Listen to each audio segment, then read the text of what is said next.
Hello, നമസ്കാരം. എല്ലാവർക്കും journey through the Bible എന്ന ചാനലിലേക്ക് സ്വാഗതം. ഇന്ന് 23-ാം ദിവസമാണ്.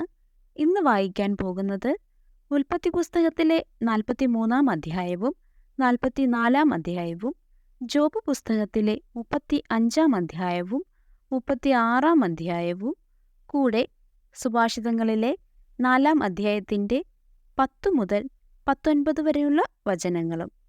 നമുക്ക് തുടങ്ങാം. പിതാവിൻ്റെയും പുത്രൻ്റെയും പരിശുദ്ധാത്മാവിൻ്റെയും നാമത്തിൽ ആമേൻ. ഉൽപ്പത്തി പുസ്തകം 43-ാം അധ്യായം. ബെഞ്ചമിനും ഈജിപ്തിലേക്ക്.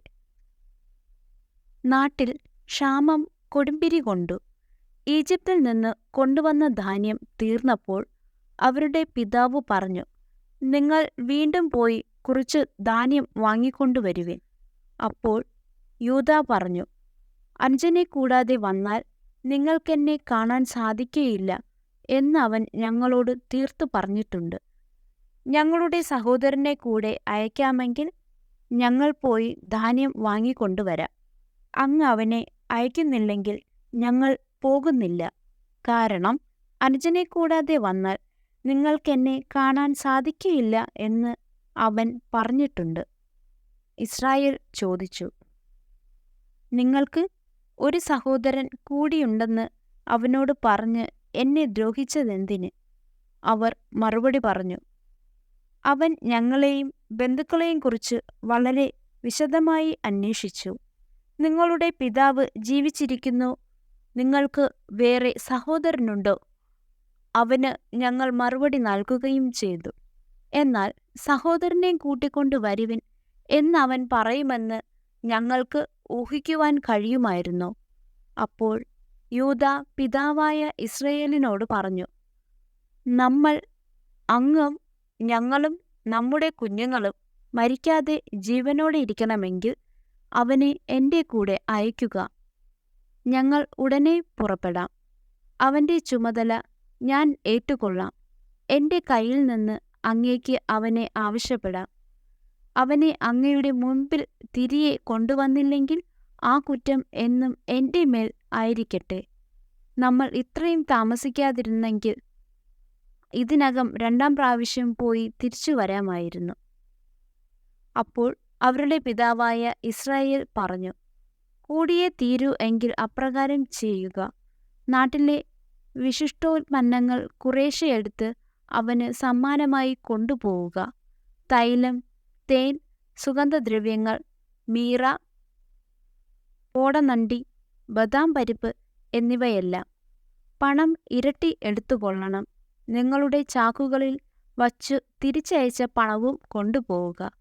അതൊരു നോട്ടപ്പിശകായിരുന്നിരിക്കാം. നിങ്ങളുടെ സഹോദരനെയും കൂട്ടിക്കൊണ്ട് അവൻ്റെ അടുത്തേക്ക് പോയിക്കൊള്ളുക. സർവശക്തനായ ദൈവം അവൻ്റെ മുമ്പിൽ നിങ്ങളോട് കാരുണ്യം കാണിക്കട്ടെ. അവൻ നിങ്ങളുടെ സഹോദരനെയും ബെഞ്ചമിനെയും തിരിച്ചയക്കട്ടെ. മക്കൾ എനിക്ക് നഷ്ടപ്പെടണമെന്നാണെങ്കിൽ അങ്ങനെയുമാവട്ടെ. സമ്മാനവും ഇരട്ടിത്തുകയും എടുത്ത് ബെഞ്ചമിനോടുകൂടി അവർ ഈജിപ്തിലെത്തി ജോസഫിൻ്റെ മുമ്പിൽ ഹാജരായി. അവരുടെ കൂടെ ബെഞ്ചമിനെ കണ്ടപ്പോൾ ജോസഫ് വീട്ടുകാര്യസ്ഥനെ വിളിച്ചു പറഞ്ഞു, ഇവരെ വീട്ടിലേക്ക് കൂട്ടിക്കൊണ്ടു പോവുക. ഒരു മൃഗത്തെ കൊന്ന് സദ്യയൊരുക്കുക. ഇവർ ഇന്നുച്ചയ്ക്ക് എൻ്റെ കൂടെയായിരിക്കും ഭക്ഷണം കഴിക്കുക. ജോസഫ് പറഞ്ഞതുപോലെ അവൻ അവരെ വീട്ടിലേക്ക് കൂട്ടിക്കൊണ്ടുപോയി. വീട്ടിലെത്തിയപ്പോൾ അവർക്ക് പേടിയായി. അവർ പറഞ്ഞു, കഴിഞ്ഞ തവണ ചാക്കിൽ തിരികെ വച്ചിരുന്ന പണം കാരണമാണ് അവർ നമ്മെ ഇവിടെ കൊണ്ടുവന്നിരിക്കുന്നത്. അവസരമുണ്ടാക്കി നമ്മെ കീഴ്പ്പെടുത്തി അടിമകളാക്കുകയും നമ്മുടെ കഴുതകളെ പിടിച്ചെടുക്കുകയുമാണ് അവൻ്റെ ഉദ്ദേശം. അതുകൊണ്ട് അവർ വീട്ടുവാതിൽക്കൽ വച്ച് ജോസഫിൻ്റെ കാര്യനെ സമീപിച്ചു സംസാരിച്ചു. അവർ പറഞ്ഞു, യജമാനനെ മുൻപൊരിക്കൽ ധാന്യം വാങ്ങുന്നതിന് ഞങ്ങൾ ഇവിടെ വന്നിരുന്നു. മടക്കയാത്രയിൽ വഴിയമ്പലത്തിൽ വച്ചു ചാക്കഴിച്ചപ്പോൾ ഞങ്ങൾ ഓരോരുത്തരും കൊടുത്ത പണം ഞങ്ങളുടെ ചാക്കിൽ തന്നെ ഇരിക്കുന്നു. ഞങ്ങൾ അത് തിരികെ കൊണ്ടു വന്നിട്ടുണ്ട്. ധാന്യം വാങ്ങാൻ ഞങ്ങൾ വേറെ പണവും കൊണ്ടുവന്നിട്ടുണ്ട്. പണം ചാക്കിൽ തിരികെ വച്ചത് ആരെന്ന് ഞങ്ങൾക്കറിഞ്ഞുകൂടാ. അവൻ പറഞ്ഞു, ശാന്തരായിരിക്കുവിൻ, ഭയപ്പെടേണ്ട. നിങ്ങളുടെയും നിങ്ങളുടെ പിതാവിൻ്റെയും ദൈവമാണ് നിങ്ങളുടെ ചാക്കുകളിൽ നിധി നിക്ഷേപിച്ചത്. നിങ്ങളുടെ പണം ഞാൻ കൈപ്പറ്റിയതാണ്. അവൻ ശിമയോനെ അവരുടെ അടുത്തേക്ക് കൊണ്ടുവന്നു. അനന്തരം അവരെ ജോസഫിന്റെ വീടിനുള്ളിൽ കൊണ്ടുചെന്ന് അവർക്ക് വെള്ളം കൊടുത്തു. അവർ കാൽ കഴുകി. കഴുതകൾക്കും തീറ്റ കൊടുത്തു. ഉച്ചയ്ക്ക് ജോസഫ് വരുന്നതിനു മുൻപ് അവർ സമ്മാനം ഒരുക്കിവെച്ചു. കാരണം അവിടെയായിരിക്കും തങ്ങൾ ഭക്ഷണം കഴിക്കുകയെന്ന് അവർ അറിഞ്ഞിരുന്നു. ജോസഫ് വീട്ടിൽ വന്നപ്പോൾ അവർ തങ്ങളുടെ പക്കലുണ്ടായിരുന്ന സമ്മാനം അവന്റെ അടുത്ത് കൊണ്ടുചെന്നു. അവർ അവനെ താണുവീണു വണങ്ങി. അവൻ അവരോട് കുശലം ചോദിച്ചു. നിങ്ങളുടെ പിതാവിന് സുഖം തന്നെയോ? നിങ്ങൾ പറഞ്ഞ ആ വൃദ്ധൻ ഇപ്പോഴും ജീവിച്ചിരിക്കുന്നു. അവർ പറഞ്ഞു, അങ്ങയുടെ ദാസനായ ഞങ്ങളുടെ പിതാവിന് സുഖം തന്നെ. അദ്ദേഹം ജീവനോടിരിക്കുന്നു. അവർ കുനിഞ്ഞ് അവനെ വണങ്ങി. അവൻ തലയുയർത്തി നോക്കിയപ്പോൾ തന്റെ സഹോദരൻ ബെഞ്ചമിനെ കണ്ടു, തന്റെ അമ്മയുടെ മകൻ. അവൻ പറഞ്ഞു, ഇവനാണോ നിങ്ങൾ പറഞ്ഞ ഇളയ സഹോദരൻ? മകനെ, ദൈവം നിന്നോട് കരുണ കാണിക്കട്ടെ.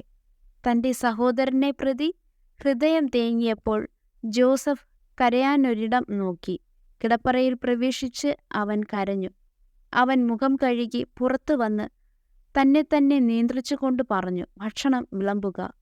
അവനും അവർക്കും അവന്റെ കൂടെയുള്ള ഈജിപ്തുകാർക്കും അവൻ വെവ്വേറെയാണ് വിളമ്പിയത്. കാരണം ഈജിപ്തുകാർ യഹൂദരുടെ കൂടെ ഭക്ഷണം കഴിക്കാറില്ല. അത് ഈജിപ്തുകാർക്ക് നിഷിദ്ധമായിരുന്നു. മൂത്തവൻ മുതൽ ഇളയവൻ വരെ മൂപ്പനുസരിച്ച് അവർ അവന്റെ മുമ്പിൽ ഇരുന്നു. അവർ അമ്പരന്ന് അന്യോന്യം നോക്കി. ജോസഫ് തന്റെ ആഹാരത്തിൽ നിന്ന് ഓരോ പങ്ക് അവർക്ക് കൊടുത്തു. എന്നാൽ ബെഞ്ചമിന്റെ പങ്ക്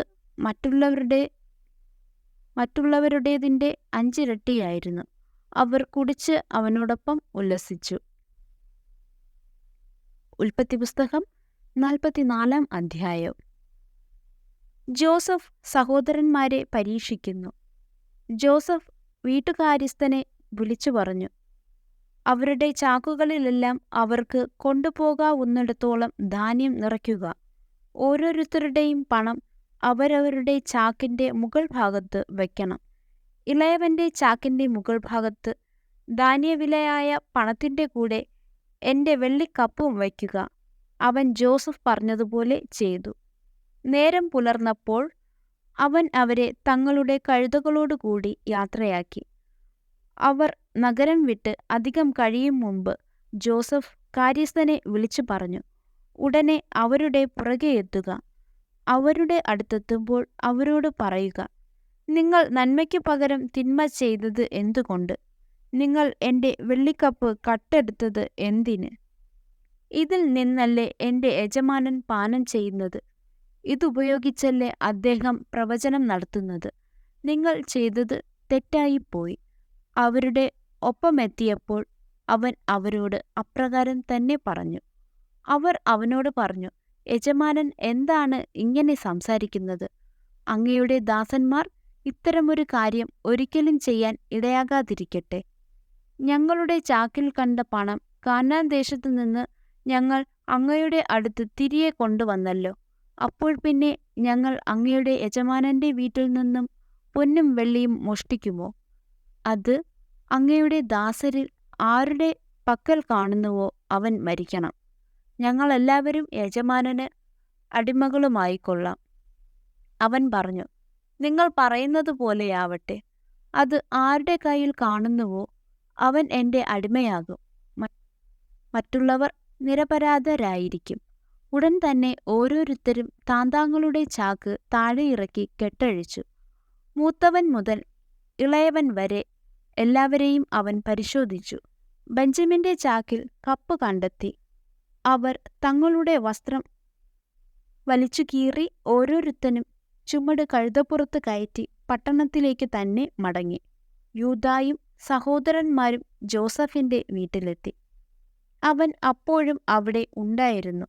അവർ അവന്റെ മുൻപിൽ കമിഴ്ന്നു വീണു. ജോസഫ് അവരോട് ചോദിച്ചു, എന്തു പ്രവൃത്തിയാണ് നിങ്ങൾ ചെയ്തത്? എന്നെപ്പോലൊരുവന് ഊഹിച്ചറിയാൻ കഴിയുമെന്ന് നിങ്ങൾക്കറിഞ്ഞുകൂടെ? യൂദ അവനോട് പറഞ്ഞു, ഞങ്ങൾ എന്താണ് യജമാനനോട് പറയുക? ഞങ്ങൾ നിരപരാധരാണെന്ന് എങ്ങനെ തെളിയിക്കും? ദൈവം അങ്ങയുടെ ദാസരുടെ കുറ്റം കണ്ടുപിടിച്ചിരിക്കുന്നു. ഇതാ, ഞങ്ങൾ അവിടുത്തെ അടിമകളാണ്, ഞങ്ങളും കപ്പും കൈവശമുണ്ടായിരുന്നവനും. എന്നാൽ അവൻ പറഞ്ഞു, ഞാനൊരിക്കലും അങ്ങനെ ചെയ്യുകയില്ല. കപ്പ് കൈവശമിരുന്നവൻ മാത്രം എനിക്ക് അടിമയായിരുന്നാൽ മതി. മറ്റുള്ളവർക്ക് സമാധാനമായി പിതാവിന്റെ അടുത്തേക്ക് പോകാം. അപ്പോൾ യൂദ അവന്റെ അടുത്തു ചെന്ന് പറഞ്ഞു, എന്റെ യജമാനനെ ഒരു വാക്കുകൂടി പറഞ്ഞുകൊള്ളട്ടെ. എന്റെ നേരെ അങ്ങ് കോപിക്കരുതേ. അങ്ങ് ഫറവോയ്ക്ക് സമനാണല്ലോ. യജമാനനായ അങ്ങ് ദാസന്മാരോട്, നിങ്ങൾക്ക് പിതാവോ സഹോദരനോ ഉണ്ടോ എന്ന് ചോദിച്ചു. അപ്പോൾ ഞങ്ങൾ യജമാനനോട് പറഞ്ഞു, ഞങ്ങൾക്ക് വൃദ്ധനായ പിതാവും പിതാവിന്റെ വാർദ്ധക്യത്തിലെ മകനായ ഒരു കൊച്ചു സഹോദരനുമുണ്ട്. അവന്റെ സഹോദരൻ മരിച്ചുപോയി. അവന്റെ അമ്മയുടെ മക്കളിൽ അവൻ മാത്രമേ ശേഷിച്ചിട്ടുള്ളൂ. പിതാവിന് അവൻ വളരെ പ്രിയപ്പെട്ടവനാണ്. അപ്പോൾ അങ്ങ് ദാസരോട്, അവനെ എൻ്റെ അടുത്ത് കൂട്ടിക്കൊണ്ടുവരിക, എനിക്കവനെ കാണണം എന്നു പറഞ്ഞു. ഞങ്ങൾ അങ്ങയോടുണർത്തിച്ചു, ബാലന് പിതാവിനെ വിട്ടുപോരാൻ വയ്യ. കാരണം അവൻ പോന്നാൽ പിതാവ് മരിച്ചുപോകും. നിങ്ങളുടെ സഹോദരൻ കൂടെ വരുന്നില്ലെങ്കിൽ നിങ്ങൾ ഇനി എന്നെ കാണുകയില്ല എന്ന് അങ്ങ് പറഞ്ഞു. അങ്ങയുടെ ദാസനായ ഞങ്ങളുടെ പിതാവിൻ്റെ അടുത്തെത്തിയപ്പോൾ അങ്ങ് പറഞ്ഞതെല്ലാം ഞങ്ങൾ അവനെ അറിയിച്ചു. പിതാവ് ഞങ്ങളോട് വീണ്ടും പോയി കുറെ ധാന്യം കൂടി വാങ്ങിക്കൊണ്ടുവരാൻ ആവശ്യപ്പെട്ടു. ഞങ്ങൾക്ക് പോകാൻ വയ്യ. എന്നാൽ ഇളയ സഹോദരനെ കൂടി അയക്കുന്ന പക്ഷം ഞങ്ങൾ പോകാം. ബാലൻ കൂടെയില്ലെങ്കിൽ ഞങ്ങൾക്ക് അവനെ കാണാൻ സാധിക്കുകയില്ല എന്ന് ഞങ്ങൾ പിതാവിനോട് പറഞ്ഞു. അപ്പോൾ അങ്ങയുടെ ദാസനായ ഞങ്ങളുടെ പിതാവ് പറഞ്ഞു, എൻ്റെ ഭാര്യ 2 പുത്രന്മാരെ എനിക്ക് നൽകി എന്ന് നിങ്ങൾക്കറിയാമല്ലോ. ഒരുവൻ എന്നെ വിട്ടുപോയി. അപ്പോൾ ഞാൻ പറഞ്ഞു, തീർച്ചയായും അവനെ വന്യമൃഗം ചീന്തിക്കീറിക്കാണും. പിന്നെ അവനെ ഞാൻ കണ്ടിട്ടില്ല. ഇവനെയും കൊണ്ടുപോയിട്ട് ഇവൻ എന്തെങ്കിലും പിണഞ്ഞാൽ വൃദ്ധനായ എന്നെ ദുഃഖത്തോടെ നിങ്ങൾ പാതാളത്തിലാഴ്ത്തുകയായിരിക്കും ചെയ്യുക. അവൻ്റെ ജീവൻ ബാലൻ്റെ ജീവനുമായി ബന്ധിക്കപ്പെട്ടിരിക്കൊണ്ട് ഞാൻ അവനെ കൂടാതെ പിതാവിൻ്റെ അടുത്തു ചെന്നാൽ ബാലൻ ഇല്ലെന്ന് കാണുമ്പോൾ അവൻ മരിക്കും. വൃദ്ധനായ പിതാവിനെ ദുഃഖത്തോടെ ഞങ്ങൾ പാതാളത്തിലാഴ്ത്തുകയായിരിക്കും ചെയ്യുക. കൂടാതെ ഞാൻ അവനെ അങ്ങയുടെ പക്കൽ തിരിച്ചെത്തിക്കുന്നില്ലെങ്കിൽ ജീവിതകാലം മുഴുവൻ ഞാൻ അങ്ങയുടെ സമക്ഷം കുറ്റക്കാരനായിരിക്കും എന്ന് പറഞ്ഞ് അങ്ങയുടെ ദാസനായ ഞാൻ ബാലനെക്കുറിച്ച് പിതാവിൻ്റെ മുമ്പിൽ ഉത്തരവാദിത്വം ഏറ്റെടുക്കുകയും ചെയ്തിട്ടുണ്ട്.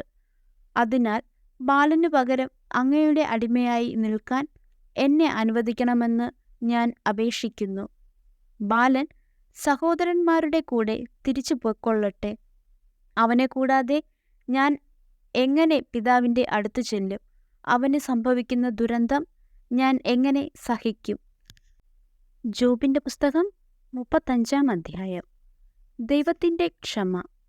എലീഹു പറഞ്ഞു, ഇതു നീതിയാണെന്ന് നിനക്ക് തോന്നുന്നുവോ? ദൈവത്തിൻ്റെ മുൻപാകെ നിഷ്കളങ്കനാണെന്ന് നിനക്ക് പറയാൻ കഴിയുമോ? എനിക്ക് എന്തു ഗുണം? പാപിയാകാതിരുന്നാൽ എന്തു മെച്ചം എന്നു നീ ചോദിക്കുന്നു. ഞാൻ നിനക്കും നിന്നോട് കൂടെയുള്ള സ്നേഹിതന്മാർക്കും മറുപടി നൽകാം. ആകാശത്തിലേക്ക് നോക്കിക്കാണുക. ഇതാ, നിന്നേക്കാൾ ഉയർന്ന മേഘങ്ങൾ. നീ പാപം ചെയ്തുവെങ്കിൽ അവിടത്തേക്ക് എതിരായി നീ എന്തു നേടി? നിന്റെ അകൃത്യങ്ങൾ പെരുകിയാൽ അത് അവിടുത്തെ ബാധിക്കുമോ? നീ നീതിമാനാണെങ്കിൽ അവിടത്തേക്ക് എന്തു കൊടുക്കുന്നു? അല്ലെങ്കിൽ നിന്നിൽ നിന്ന് അവിടുന്ന് എന്തു സ്വീകരിക്കുന്നു? നിന്റെ ദുഷ്ടത നിന്നെപ്പോലെ ഒരുവനെ സ്പർശിക്കുന്നു. നിന്റെ നീതിയും അങ്ങനെ തന്നെ. മർദ്ദനങ്ങളുടെ ആധിക്യം നിമിത്തം മനുഷ്യർ നിലവിളിക്കുന്നു. ശക്തരുടെ കരം നിമിത്തം അവർ സഹായത്തിനു വേണ്ടി മുറവിളി കൂട്ടുന്നു. മർദ്ദനങ്ങളുടെ ആധിക്യം നിമിത്തം മനുഷ്യർ നിലവിളിക്കുന്നു. ശക്തരുടെ കരം നിമിത്തം അവർ സഹായത്തിനു വേണ്ടി മുറവിളി കൂട്ടുന്നു. എന്നാൽ രാത്രിയിൽ ആനന്ദഗീതങ്ങൾ പകരുന്നവനും മൃഗങ്ങളെക്കാൾ ബുദ്ധിയും ആകാശപ്പറവകളേക്കാൾ അറിവും നൽകുന്നവനുമായ എൻ്റെ ശ്രേഷ്ഠാവായ ദൈവം എവിടെയെന്ന് ആരും ചോദിക്കുന്നില്ല. അവിടെ അവർ നിലവിളിക്കുന്നു. എന്നാൽ ദുഷ്ടരുടെ അഹങ്കാരം നിമിത്തം അവിടുന്ന് ഉത്തരം നൽകുന്നില്ല. തീർച്ചയായും പൊള്ളയായ നിലവിളി ദൈവം ശ്രവിക്കുകയില്ല. സർവശക്തൻ അത് പരിഗണിക്കുകയുമില്ല. നീ അവിടുത്തെ കാണുന്നില്ലെന്നും നിന്റെ പരാതികൾ അവിടുത്തെ മുൻപിലാണെന്നും നീ അവിടുത്തെ കാത്തിരിക്കുകയാണെന്നും പറയുമ്പോൾ ആ പരിഗണന കുറവായിരിക്കും. ഇപ്പോൾ അവിടുത്തെ കോപം ശിക്ഷ നൽകാത്തതുകൊണ്ടും അവിടുന്ന് പാപങ്ങൾ അധികം ശ്രദ്ധിക്കാത്തതുകൊണ്ടും ജോബ് പൊള്ളവാക്കുകൾ ഉതിർക്കുന്നു, അർത്ഥമില്ലാത്ത വാക്കുകൾ ചൊരിയുന്നു. ജോബിന്റെ പുസ്തകം 36-ാം അധ്യായം. സ്രഷ്ടാവിന്റെ നീതി. എലീഹു തുടർന്നു, എന്നോട് അല്പം ക്ഷമിക്കുക, ഞാൻ വ്യക്തമാക്കാം. ദൈവത്തിനു വേണ്ടി എനിക്ക് ഇനിയും പറയാനുണ്ട്. എൻ്റെ വാദത്തിന് വിശാലമായ അടിസ്ഥാനമുണ്ട്. എൻ്റെ സ്രഷ്ടാവിൻ്റെ നീതി ഞാൻ സമർത്ഥിക്കും. എൻ്റെ വാക്ക് വ്യാജമല്ല. ജ്ഞാനത്തിൽ തികഞ്ഞവൻ നിന്റെ മുമ്പിൽ നിൽക്കുന്നു. ദൈവം ശക്തനാണ്, അവിടുന്ന് ആരെയും വെറുക്കുന്നില്ല. ശക്തിയിലും ജ്ഞാനത്തിലും അവിടുന്ന് പ്രഗത്ഭൻ തന്നെ. ദുഷ്ടനെ അവിടുന്ന് വകവരുത്തുന്നു, ദുഃഖിതരുടെ അവകാശം സംരക്ഷിക്കുകയും ചെയ്യുന്നു. അവിടുന്ന് നീതിമാന്മാരിൽ നിന്ന് തൻ്റെ കടാക്ഷം പിൻവലിക്കുന്നില്ല. അവരെ രാജാക്കന്മാരോട് കൂടെ എന്നേക്കും സിംഹാസനത്തിലിരുത്തുന്നു. അവർക്ക് മഹത്വം നൽകുന്നു. അവർ ചങ്ങലകളാൽ ബന്ധിക്കപ്പെടുകയും പീഡാപാശങ്ങളിൽ കുടുങ്ങുകയും ചെയ്യുമ്പോൾ അവിടുന്ന് അവരുടെ പ്രവൃത്തികളും അഹങ്കാര നിമിത്തമുണ്ടായ പാപങ്ങളും അവർക്ക് വെളിപ്പെടുത്തുന്നു. അവിടുന്ന് പ്രബോധനത്തിന് അവരുടെ ചെവി തുറക്കുകയും അകൃത്യങ്ങളിൽ നിന്ന് പിന്തിരിയാൻ അവരോട് കൽപ്പിക്കുകയും ചെയ്യുന്നു. അവർ അത് ശ്രവിക്കുകയും അവിടുത്തെ ശുശ്രൂഷിക്കുകയും ചെയ്താൽ അവരുടെ ദിനങ്ങൾ ഐശ്വര്യത്തിലും വത്സരങ്ങൾ ആനന്ദത്തിലും പൂർത്തിയാകും. എന്നാൽ ശ്രവിക്കുന്നില്ലെങ്കിൽ അവർ വാളാൽ നശിക്കുകയും ഓർക്കാപ്പുറത്ത് മരിക്കുകയും ചെയ്യും. അധർമ്മികളിൽ നിന്ന് കോപം ഒഴിയുന്നില്ല. അവിടുന്ന് ബന്ധിക്കുമ്പോൾ അവർ സഹായത്തിനു വേണ്ടി നിലവിളിക്കുന്നില്ല. അവർ യൗവനത്തിൽ തന്നെ മരിക്കുകയും അവരുടെ ജീവിതം അപമാനത്തിൽ കലാശിക്കുകയും ചെയ്യുന്നു. പീഡിതരെ അവരുടെ പീഡകൾ കൊണ്ട് തന്നെ അവിടുന്ന് രക്ഷിക്കുകയും ദുരിതം കൊണ്ട് അവരുടെ ചെവി തുറക്കുകയും ചെയ്യുന്നു. നിന്നെയും അവിടുന്ന് കഷ്ടതകളിലൂടെ ഞെരുക്കമില്ലാത്ത വിശാല സ്ഥലത്തേക്ക് ആകർഷിച്ചു. നിന്റെ മേശമേൽ ഒരുക്കിയിരുന്നത് കൊഴുപ്പുള്ള പദാർത്ഥങ്ങളാണ്. എന്നാൽ നിന്നിൽ ദുഷ്ടരുടെ ന്യായവിധി നിറഞ്ഞിരിക്കുന്നു. വിധിയും നീതിയും നിന്നെ പിടികൂടും. കോപം നിന്നെ പരിഹാസത്തിലേക്ക് തിരിക്കാതിരിക്കാൻ നീ സൂക്ഷിച്ചുകൊള്ളുക. മോചനദ്രവ്യത്തിൻ്റെ വലിപ്പവും നിന്നെ വ്യതിചലിപ്പിക്കാതിരിക്കട്ടെ. കഷ്ടതയിൽ അകപ്പെടാതിരിക്കാൻ നിന്റെ നിലവിളിയോ നിന്റെ കരുത്തോ ഉതകുമോ? ജനതകൾ തങ്ങളുടെ സ്ഥാനങ്ങളിൽ നിന്ന് വിച്ഛേദിക്കപ്പെടുന്ന രാത്രികൾ വരാൻ നീ കാംക്ഷിക്കരുത്. അകൃത്യങ്ങളിലേക്ക് തിരിയാതിരിക്കാൻ നീ സൂക്ഷിച്ചുകൊള്ളുക. കാരണം പീഡനങ്ങളെക്കാൾ ഇതാണല്ലോ നീ തിരഞ്ഞെടുത്തിരിക്കുന്നത്. ദൈവത്തിൻ്റെ ശക്തി എത്ര മഹത്തമാണ്! അവിടത്തേക്ക് തുല്യനായ ഗുരു ആരുണ്ട്? അവിടത്തേക്ക് മാർഗനിർദ്ദേശം നൽകിയവൻ ആരുണ്ട്? അല്ലെങ്കിൽ നീ ചെയ്തത് തെറ്റാണ് എന്ന് അവിടത്തോട് പറയാൻ ആർക്ക് കഴിയും? മനുഷ്യർ പാടി പ്രകീർത്തിച്ചിട്ടുള്ള അവിടുത്തെ പ്രവൃത്തികളെ സ്തുതിക്കാൻ മറക്കരുത്. എല്ലാവരും അത് നോക്കി നിന്നിട്ടുണ്ട്.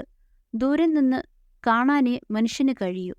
നമുക്ക് ഗ്രഹിക്കാനാവാത്ത വിധം ദൈവം മഹോന്നതനാണ്. അവിടുത്തെ വത്സരങ്ങൾ തിട്ടപ്പെടുത്താനാവില്ല. അവിടുന്ന് നീർത്തുള്ളി വലിച്ചെടുക്കുന്നു. അവിടുന്ന് മൂടൽ മഞ്ഞിൽ നിന്ന് മഴ പൊഴിക്കുന്നു. ആകാശം അത് വർഷിക്കുകയും മനുഷ്യന്റെ മേൽ സമൃദ്ധമായി ചൊരിയുകയും ചെയ്യുന്നു. മേഘങ്ങൾ പരക്കുന്നതും അവിടത്തെ വിതാനത്തിൽ നിന്ന് ഇടിമുഴങ്ങുന്നതും എങ്ങനെയെന്ന് ആർക്ക് ഗ്രഹിക്കാനാവും? അവിടുന്ന് ചുറ്റും മിന്നലുകളെ ചിതറിച്ച് സമുദ്രമൂലങ്ങളെ മറയ്ക്കുന്നു. ഇവ വഴി അവിടുന്ന് ജനതകളെ വിധിക്കുകയും സമൃദ്ധമായി ആഹാരം നൽകുകയും ചെയ്യുന്നു. അവിടുന്ന് മിന്നലുകൾ കൊണ്ട് തൻ്റെ കൈകൾ മറയ്ക്കുന്നു. ലക്ഷ്യത്തിൽ തറയ്ക്കാൻ അതിനെ നിയോഗിക്കുകയും ചെയ്യുന്നു. അകൃത്യങ്ങൾക്കെതിരെ രോഷം പൂണ്ട് അസഹിഷ്ണുവായവനെക്കുറിച്ച് ഇടിനാദം വിളംബരം ചെയ്യുന്നു. സുഭാഷിതങ്ങൾ 4-ാം അധ്യായത്തിൻ്റെ 10 മുതൽ 19 വരെയുള്ള വചനങ്ങൾ. മകനെ, എൻ്റെ വാക്ക് നിന്റെ ഹൃദയത്തിൽ പതിയട്ടെ. അപ്പോൾ നിനക്ക് ദീർഘായുസ്സുണ്ടാകും. ഞാൻ ജ്ഞാനത്തിൻ്റെ വഴി നിന്നെ പഠിപ്പിച്ചു, സത്യസന്ധതയുടെ പാതകളിൽ നിന്നെ നയിച്ചു. നടക്കുമ്പോൾ നിന്റെ കാലിടറുകയില്ല, ഓടുമ്പോൾ വീഴുകയുമില്ല. എൻ്റെ ഉപദേശം മുറുകെ പിടിക്കുക, അത് കൈവിടരുത്. അത് കാത്തു സൂക്ഷിക്കുക, അത് നിന്റെ ജീവനാണ്. ദുഷ്ടരുടെ പാതയിൽ പ്രവേശിക്കരുത്, ദുർജനങ്ങളുടെ മാർഗത്തിൽ ചരിക്കുകയും അരുത്. അതിൽ നിന്നൊഴിഞ്ഞു നിൽക്കുക, അതിൽ സഞ്ചരിക്കരുത്, അതിൽ നിന്ന് അകന്നുമാറി കടന്നു പോവുക. എന്തെന്നാൽ തെറ്റ് ചെയ്യാതെ അവർക്ക് ഉറക്കം വരില്ല. ആരെയെങ്കിലും തട്ടി വീഴ്ത്തിയില്ലെങ്കിൽ അവർക്ക് നിദ്ര നഷ്ടപ്പെടുന്നു. കാരണം അവർ ദുഷ്ടതയുടെ അപ്പം ഭക്ഷിക്കുകയും അക്രമത്തിൻ്റെ വീഞ്ഞ് കുടിക്കുകയും ചെയ്യുന്നു. എന്നാൽ നീതിമാന്മാരുടെ പാത പൂർവാഹനത്തിലെ വെയിൽ പോലെ പ്രകാശം വർദ്ധിപ്പിച്ചു കൊണ്ടിരിക്കുന്നതാണ്. ദുഷ്ടരുടെ മാർഗം സാന്ദ്ര തമസ്സുപോലെയാണ്, എവിടെ തട്ടി വീഴുമെന്ന് അവർക്കറിഞ്ഞുകൂടാ. ആമേൻ. സമ്മറി. ഉൽപ്പത്തി 43-44 ജോസഫിൻ്റെ സഹോദരങ്ങൾ ധാന്യം വാങ്ങുന്നതിനായി ഈജിപ്തിലേക്ക് മടങ്ങുന്നു. ജോസഫിൻ്റെ മറ്റൊരു പരീക്ഷണം നേരിടേണ്ടി വരുന്നു. യൂദ ഹൃദയത്തിൻ്റെ അഗാധമായ മാറ്റം പ്രകടമാക്കുന്നു. ബെഞ്ചമിനെ സംരക്ഷിക്കാൻ പകരക്കാരനായി സ്വയം വാഗ്ദാനം ചെയ്യുന്നു. ഈ ആഖ്യാനം അനുരഞ്ജനം, പരിവർത്തനം, തിരഞ്ഞെടുപ്പുകളുടെ ഭാരം എന്നിവയുടെ തീമുകൾ തുറക്കുന്നു. എലിഹു ജോബ് 35-36 തൻ്റെ പ്രഭാഷണം തുടരുന്നു. മനുഷ്യ തിരഞ്ഞെടുപ്പുകളും ദൈവിക നീതിയും തമ്മിലുള്ള ബന്ധത്തിൽ ശ്രദ്ധ കേന്ദ്രീകരിക്കുന്നു. അവൻ ജോബിൻ്റെ വീക്ഷണത്തെ വെല്ലുവിളിക്കുകയും ദൈവത്തിൻ്റെ ജ്ഞാനം മനുഷ്യഗ്രഹണത്തിന് അതീതമാണെന്ന് ഊന്നിപ്പറയുകയും ചെയ്യുന്നു. എലീഹുവിൻ്റെ ഉൾക്കാഴ്ചകൾ തിരഞ്ഞെടുപ്പുകളുടെ അനന്തരഫലങ്ങളെക്കുറിച്ചും ദൈവപരിപാലനയുടെ വിശാലതയെക്കുറിച്ചും പ്രതിഫലിപ്പിക്കുന്നു.